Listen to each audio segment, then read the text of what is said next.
안녕하세요, 생선선생 미스터였습니다. 이전 영상에서 저는 목숨을 연명하러 강원도 고성에 가서 털개를 사왔습니다. 거의 베어그릴스급 생존 능력을 기르고 있네요. 어쨌든 오늘은 털개 구매기 뒷이야기입니다. 저는 고성에서 속초로 내려왔어요. 그리고 찾은 곳은 속초 최북단의 장사항입니다. 장사항엔 화로회 센터가 이렇게 자리 잡고 있죠. 인근에 위치한 동명항에 비하면 상대적으로 덜 알려져 있는 곳이죠. 오늘은 여기 한번 구경할게요.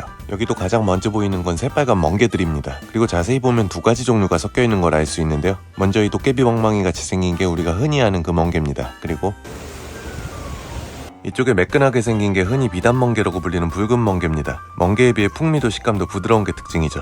양식도 안 되고 희소하기도 해서 일반 멍게보다는 좀 더 비쌉니다. 수조에 희한하게 생긴 생선들이 많죠. 속초 동명항이 소위 잡어천국으로 유명한데 사실 이쪽도 마찬가지입니다. 자연산 잡어 종류가 무척 다양한 시장이에요. 다만 동명항과 달리 100% 자연산은 아니고 양식어종들도 함께 취급합니다. 예로 이런 돔류는 양식도 함께 판매되는데 굳이 강원도까지 와서 양식 돔을 드시는 건 그닥 추천드리진 않습니다. 타지에서 와서 운송비가 붙은, 그것도 양식 생선을 고르기보다는 산지에 가면 산지 생선을 맛보는 걸 선호하는 편이라서요. 그런데 예전엔 강원도에선 돔류가 안 잡히니 양식을 많이 수입했었지만 요샌 참돔, 감성돔, 돌돔, 심지어 뱅에돔과 강담돔까지 강원도에서 다 잡힙니다. 바다가 따뜻해졌다는 거죠. 어쨌든 다시 본론으로 돌아와서 생선 구경 좋아하는 잡어 매니아들에겐 여기도 꽤 재밌는 시장입니다. 재밌는 로컬 생선들이 많거든요. 보이는 대로 몇 가지 좀 소개를 해드리자면, 먼저 이 길쭉하게 생긴 건 등가시치입니다. 꼬랑지를 돌돌 말고 있는 생김새 탓에 보통 꼬랑치라고 불리죠. 바로 이렇게요. 대가리가 커서 수율은 좀 낮은 편입니다. 그래도 식감이 찰지고 맛이 괜찮은 횟감이에요. 또 자세히 보면 아주 귀엽게 생겼습니다. 동서남에 어디서나 나는데 동해안 것이 크기가 크고 맛이 좋은 편이에요. 다만 맛이 좋다고 소문이 나니 점점 몸값이 오르는 중입니다. 그리고 역시나 가자미 종류도 다양하고요. 못생긴 바닥고기도 많습니다. 이건 삼색이고요. 왕대가리 꺽정이들도 많습니다. 이런 건 매운탕감으로 좋다고 했었죠. 그리고 또 사촌인 횟대라는 생선들도 있습니다. 이렇게 생긴 아이들인데요. 예상하다시피 잡어 중에 상잡어입니다. 이런 건 크기가 짜잘해 보통 뼈째 막 썰어 먹습니다. 혹은 매운탕거리로 넣는데 되게 서비스 생선 정도로 보시면 될 거예요. 어쨌든 계절에 크게 구애받지 않는 이런 잡어류도 횟감으로 나쁘지 않습니다. 사실 수율이 낮은 게 많지만 대신 그래도 가격이 저렴한 편이죠. 이건 요즘 드시기 좋은 몇 안 되는 봄횟감입니다. 바로 숭어인데요. 보리숭어라고도 불릴 만큼 온유월에 맛이 좋고 값도 싼 생선 중 하나죠. 그리고 이건 가숭어입니다. 가라는 접두사는 가짜라는 의미를 내포하지만 아이러니하게도 시중에서는 오히려 이게 참숭어로 통합니다. 근처 한 횟집 수조에 보이길래 찍어봤는데 양이 정말 어마어마하게 많더라고요. 지금은 이 가숭어는 맛이 빠질 때고 진짜 숭어가 맛이 좋은 시기인데요. 둘은 닮았지만 구분은 무척 쉽습니다. 눈동자 색이 달라요. 가숭어는 이렇게 눈동자가 노랗고 숭어의 눈동자는 하얗습니다. 지금은 요걸 드셔야 한다는 거. 이쪽은 확실히 동명항에 비해 한산한 게 장점이겠네요. 주말의 경우도 훨씬 한적한 편입니다. 또 하나 장점이라면 이쪽은 호객행위랄 게 거의 없습니다. 반면 동명항은 호객행위로 꽤나 악명 높은 시장이죠. 그 외에 시세나 자연산 어종들의 구성은 거의 비슷합니다. 횟감을 사면 따로 할복비를 내고 식당을 이용해야 하는 시스템도 마찬가지고요. 그러니 특이한 생선을 찾거나 물고기 구경을 좋아하시는 분들은 이왕이면 두 곳을 다 보시는 것도 좋습니다. 차로 10분도 안 걸리는 거리거든요. 어종과 가격을 살짝 비교해본 뒤 마음에 드는 곳을 선택하셔도 재밌을 겁니다.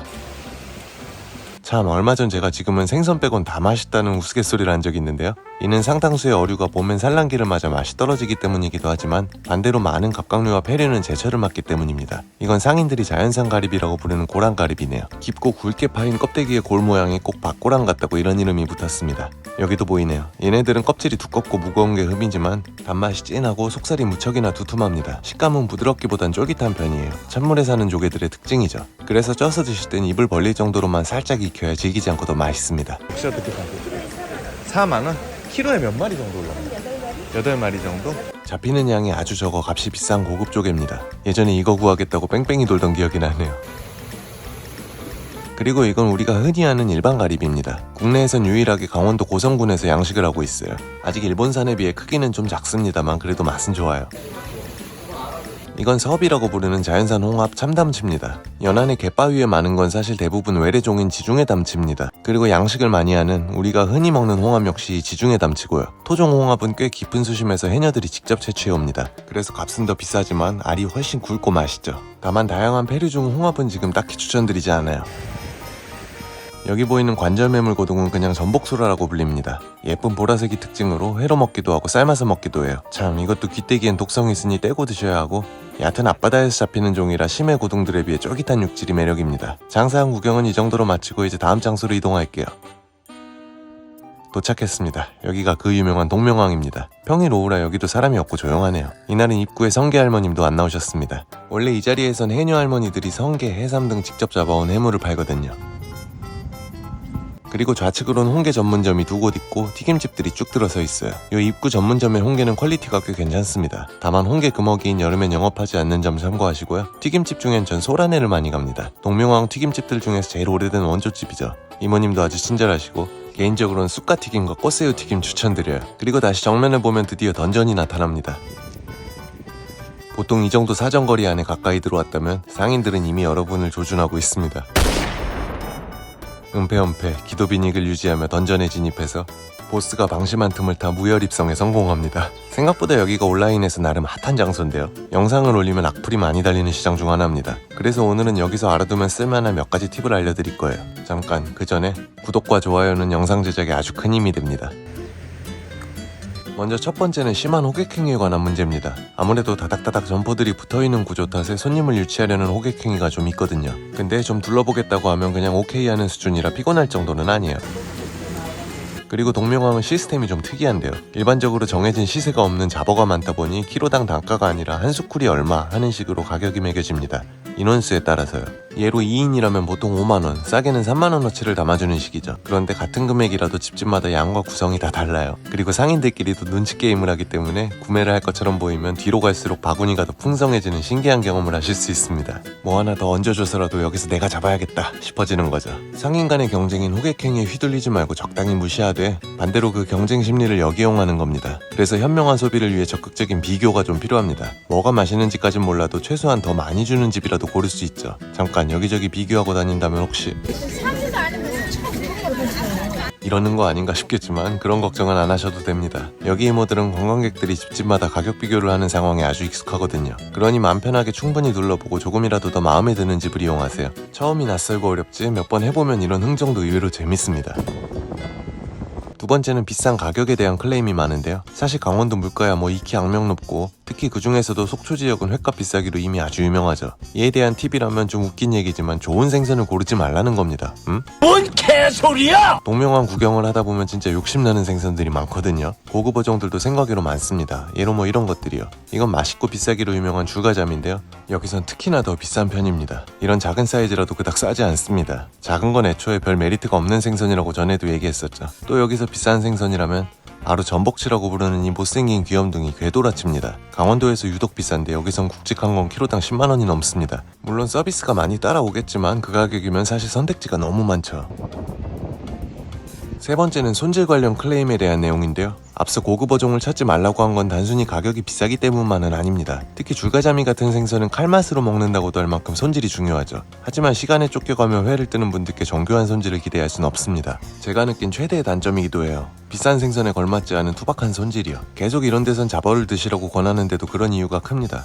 물론 잡어가 그냥 싸다고 추천하는 건 아니고요. 맛있거든요. 그 중에도 특히 괜찮은 것들이 좀 있고요. 다음 방문 때는 맛있는 잡어 간추려서 소개해봐도 재밌겠네요. 그럼 여긴 뭐가 있나 천천히 한번 둘러볼게요. 이쪽도 어종 구성이 다양한데 장사함과 차이점이라면 여긴 100% 자연산입니다. 그리고 종류는 이쪽이 살짝 더 다양한 편이에요. 정말 온갖 잡어가 다 있습니다. 그래서 볼거리가 많아 처음 오는 사람들은 아주 신기해하죠. 여기서 마지막 한 가지 팁을 드리자면 이왕이면 기상이 좋은 주간에 방문하는 게 좋다는 겁니다. 이는 전량 자연산 조업 상황에 의존하는 시장이기 때문인데 강풍이나 폭우 등이 내린다면 어선이 출항을 못하기 때문이죠. 그렇게 되면 시장에 물건이 없습니다. 물건이 없어지면 볼거리도 없어지지만 그보다도 시세 자체가 상승합니다. 여기 시그니처가 풍성한 잡어 모듬인데 이 구성이 아주 야박해져요. 날이 좋을 때 와야 이래저래 유리한 점이 많습니다. 동명항에선 맛있는 잡어에 잔뜩 골라서 한 접시 뜨고 초장집에서 파는 인당 5,000원짜리 매운탕에 입구에서 파는 튀김 10,000원어치 사들고 가서 해녀 할머니표 10,000원짜리 성게 한 컵 곁들이는 정도면 충분합니다. 그럼 생각보다 저렴한 가격에 푸짐하게 드실 수 있어요. 조금만 알고 가면 의외로 정말 이만한 곳도 없어요. 동명항은 특히나 그야말로 가자미들의 천국입니다. 아마 국내에서 가장 다양한 종류를 화로로 볼 수 있는 곳이 아닐까 싶어요. 하지만 가자미들은 지금은 좀 추천드리지 않는다고 했었어요. 알을 낳고 아직 홀쭉한 것들이 많아서 횟감으로 메리트가 떨어진다고요. 이건 흔히 봄도다리로 통하는 문치가자미입니다. 사실 봄엔 맛없으니 드시지 말라고 몇 년째 애원하는 중이에요. 많이 잡힐 뿐 사실 살도 없고 맛은 떨어진다고요. 의외로 여름에 맛이 좋습니다. 휴가철쯤 되면 강력 추천드릴 거예요. 저 젓갈색 붉으스름한 가자미는 홍가자미네요. 가자미 중엔 깊은 수심에 사는 종입니다. 수온 낮은 심해에 사는 놈들은 되게 지방이 많고 맛있죠. 이것도 마찬가지입니다. 큼직한 건 단맛이 좋아서 저도 무척 좋아해요. 여긴 집집마다 홍게들도 조금씩 갖고 있는데요. 상태는 쏘쏘합니다. 홍게는 솔직히 말해 입구 쪽 전문점이 더 나은 것 같아요. 이건 강원도에서 돌삼치라고 하는 쥐노래미입니다. 이제부터 맛이 좋아지는 생선이에요. 가을까지 점점 맛있어집니다. 클수록 맛있기도 하죠. 물론 가격도 비싸지지만. 그리고 이건 비밀인데 이제부터는 여기서 치자로 끝나는 생선들이 다 맛있습니다. 방금 본 돌삼치, 쥐노래미도 그렇고 처음에 나왔던 꼬랑치, 등가시치도 그렇죠. 못생긴 전복치, 궤도라치도 마찬가지입니다. 얘네들은 지금부터 가을까지 최소 평타 이상 보장되는 횟감들이에요. 아, 그래도 이건 예외네요. 장치로 불리는 벌레 문치입니다. 살에 수분이 많아서 날 것보단 익혀서 먹을 때 더 맛있는 생선이거든요. 이걸로 만든 장치찜은 수저로 떠먹어야 할 만큼 살이 아주 부드럽습니다. 여기도 이게 있네요. 정말 맛이 없는 녀석이니 유의해야 합니다. 전복치 사촌인 얼룩궤도라치요. 고성편에도 나왔었죠. 강원도에서만 볼 수 있는 유니크한 어종이지만 맛이 없습니다. 또 이게 무려 2kg이 넘는 것도 잡히던데 그런 건 절대 드시면 안 돼요. 큰일 납니다. 혹시 그런 게 보이거들랑 저한테 살짝 귀뜸만 해주세요. 이 맛없고 못된 놈 제가 직접 찾아가서 수거해 오겠습니다. 그럼 연락 기다리겠습니다. 아까 잠시 언급했던 맛있는 잡어라면 이런 것도 있겠네요. 바로 대구 횟대인데요. 상 잡어 취급받는 횟대 종류 중 맛이 좋은 녀석입니다. 육질이 단단해 회로 먹어도 식감이 좋고 탕을 끓여도 국물이 시원합니다. 몸통 중앙을 따라 노란색을 띠는 게 이 녀석의 특징이죠. 아, 노란색 하면 얘네도 빠질 수 없죠. 까치복입니다. 이제 밀복은 들어가고 그 대신 까치복이 많이 잡히는 시기죠. 이것도 복어치고 가성비가 좋은 편이고 지금 드시기에 맛도 괜찮습니다. 까치복이 오늘 추천드리는 마지막 횟감 되겠네요. 장사항에 이어 동명항까지 오는 수산시장 구경은 여기까지입니다. 다시 서울로 올라가기 전에 속초중앙시장 관광수산시장에 들렀어요. 네, 오랜만에 호떡이나 먹고 가려고요. 근데 이게 무슨 소리야? 걱정할 것 없습니다. 시장 건너편에도 호떡집이 있거든요. 오늘은 튀김 호떡이네요. 요즘 한동안 본업에 너무 소홀했던 점 사과드립니다. 더 더워지기 전까지 부지런히 먹어야겠네요. 강원도 편은 여기까지입니다. 오늘도 영상이 도움이 되었다면 구독과 좋아요 부탁드리며 마치겠습니다. 시청해주셔서 감사합니다.